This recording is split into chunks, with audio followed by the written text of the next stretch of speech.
What is it about the Negro? I mean, every other group that came as an immigrant somehow, not easily, but somehow got around it. Is it just the fact that Negroes are black? White America must see that no other ethnic group has been a slave on American soil.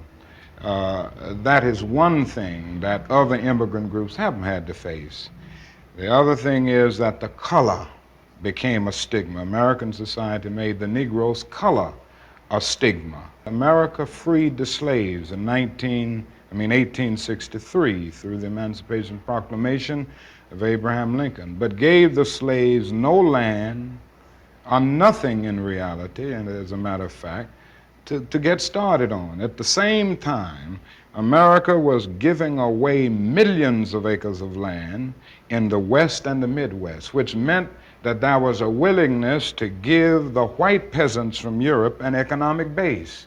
And yet it refused to give its black peasants from Africa, who came here involuntarily in chains and had worked free for 244 years, any kind of economic base. And so emancipation for the Negro was really freedom to hunger. It was freedom to the winds and rains of heaven. It was freedom without food to eat or land to cultivate, and therefore it was freedom and famine at the same time.